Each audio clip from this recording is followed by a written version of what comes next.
There was once a writer who specialized in writing thought-provoking articles on a variety of topics. Through hard work and seemingly endless creativity, he managed to publish numerous works that fascinated his readers. But one day, he found himself in a creative slump, and finding no inspiration for his next writing endeavor, he pondered on different topics, but none of them interested him. He didn't bother. He searched through the bookshelves, he searched on the internet, but it didn't work. A feeling of panic filled him because he was afraid that he had run out of ideas or become a victim of writer's block. But after taking a deep breath, he made a conscious choice to let this matter go for a while and turned his attention to other pursuits. Strangely enough, he came to mind. Wanders in a quiet forest with no intention of coming up with a topic or thinking about his writing dreams. An idea unexpectedly came to his mind. So, when he stopped trying so hard, he realized that what he was looking for emerged effortlessly. The writer experienced an interesting paradox. He wanted to be productive, but the more he tried, the less he could do. But he was able to write again when he took off his shoulders the tremendous pressure of the need to stop caring and be productive. That is, trying does not always give us what we want. Moreover, these things can also work against us. What is happening here? The writer Aldous Huxley first defined the law of counterproductive effect with these words: "The harder one tries with conscious will to do something, the more we are less successful." So, can we increase our chances of success when we consciously stop trying to be successful? Will results come when we stop caring? This video explores the law of adverse effect, also known as the law of reverse effort. A long time ago in ancient China, a trader heard a sage who was one of the wisest people alive. The merchant tried to impress Bilge by telling him how much money he had made on his last trade deal. He showed the merchant his goods and asked him why he wanted to impress him so much. Since the merchant did not understand the question, the sage reminded him of the words of Lao Tzu and said, "Those who try to outshine others dim their own light." Be honest with yourself. They cannot know how wrong they are. Bragging about their success diminishes what they do. We have been taught that success requires effort, but in many areas of life, effort spending money can also be counterproductive. The merchant was looking for the approval of the sage, but the more he tried, the less he could influence him. The sage reminded us that the more we push our achievements on others, the less he achieved so much. Why do we have to constantly remind others? People are bragging rights as much as possible. They are suspicious of those who need to get out. What are they trying to prove? Are they making up for something?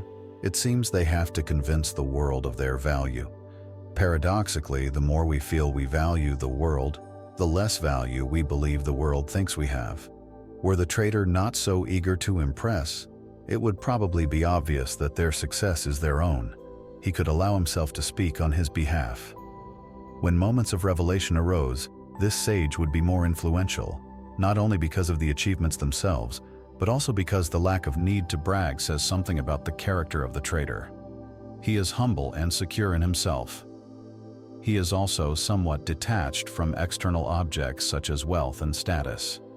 Thus, the law of adverse effect has come into play again. He sabotaged the results he wanted by giving too much importance to the opinion of the wise. The law of adverse effect also seems to work in relation to our psychological health. We often experience that we hinder ourselves when trying to control mental states. Professor David Clark writes in his blog called The Runaway Mind that excessive effort prevents us from overcoming emotional distress. For example, whether he was choking under pressure during a competitive exam or a job interview, you repeatedly reminded yourself that you had to do your best. He could feel the intense pressure with great effort and determination. All your attention and energy was directed to your performance. You stood out, but then disaster struck. You ruined everything. You messed up and had one of the most embarrassing moments of your life. According to Clara, the mental control paradox also applies to overcoming emotional distress. For example, trying too hard to stop negative thinking often backfires and increases the negativity. When we fall into the trap of the mental control paradox, the more we try to manage our thinking, we realize we're not as good at doing it. This is in line with the law of counterproductive action. Clark talks about scientific research showing that humans are not as adept at creating thoughts, but the law of counterproductive action seems to work the other way around. Referring to the story at the beginning of this video, he refers to the flow of creativity and mental control most of the time. Although humans are masters at generating ideas, forcing ourselves to come up with a creative solution, idea, or inspiration to advance our creative efforts is often useless. The harder we try, the less successful we become. Multi-talented artist and teacher Julia Cameron wrote in her book, The Artist's Way, that our ideas, instead of letting it grow organically, we often try to push, pull, summarize, and control our ideas. The creative process is a process. Surrender, not control. Mystery is at the heart of creativity. This and surprise are often experienced as our creativity develops at times. For example, when relaxing in the shower, in the woods, when walking, and just before bed, when I no longer care, the idea arises spontaneously. Ancient scholars observed that when we are too concerned with the outcome, we are likely to sabotage our performance. The Taoist scripture sang the story of the frustrated archer who shot perfectly during training, but failed to perform when competing for the prize during a tournament, shows how placing too much emphasis on the outcome works against us. No matter what we do, we care too much about the outcome. We often feel tense even if we are capable of performing the task perfectly. There's a sense of urgency. Our mind is preoccupied with the future and may even dwell in the past. For example, we may think about past mistakes. So in these moments we can say that we are not actually there. The more worried one is about the task and its consequences, we may believe that the more control we will have and the greater our chances of success. But the opposite is true. The more we worry and the more we try to control, the more our performance is likely to suffer. This is where the law of adverse effects emerges once again. The more you care about achieving success, the more likely it will be to escape. We care too much. We probably push ourselves in ways that hinder our progress. Ancient TG people understood how people could get in the way when trying to achieve something. They advocated effortless action instead of pushing too hard. Athlete Christopher Berglund wrote in an article in Psychology Today that the state of optimal performance, also known as the zone, is contradictory to what we strive for. He explains how it somehow came to be. It may seem counterintuitive, but a no-striving mentality, also known as the WWE, increases an athlete's chances of entering the field, performing effortlessly and winning, which is Wayne's paradox, trying less, trying harder, to win at all costs, often more. When we investigate the mental state of effortless action or being in the zone that brings great success, we discover that this state of being or doing is actually characterized by a lack of discursive thoughts about the past and the future. Although Wuwei probably leads to consequences, these consequences are not the primary focus.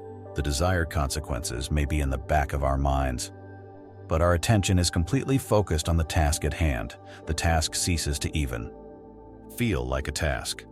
The pianist writes to a piece of music becomes a novel, and the football player becomes a game. When there are no worries about future success or deep thoughts about past failures, one's performance is not affected by these thoughts. When we stop caring, we can say that results come. As a result of caring about the outcome, the mental and physical barriers we have created for ourselves disappear. They no longer hinder pure and sensitive action in the present, action that interacts effortlessly with the current conditions. For example, to drive a car, we must be sensitive to our environment. Everything that happens in the environment is unique and specific to that moment. Of course, there are patterns and generalizations, but when we examine the details, what is happening on a particular highway, the cars, the people in those cars, their actions, thoughts, reactions, a unique, unprecedented symphony that we cannot understand, cognitively predict, we can only rely on our driving skills and ability to respond well to whatever arises. But our minds create detailed predictions, and then we tend to try to control the future by constantly rehearsing these fantasies and our reactions to them. But when the moment comes for which we have prepared ourselves, we realize that our detailed plans have become pretty useless. Moreover, all these thoughts and mental preparations prevent us from reacting to what is happening.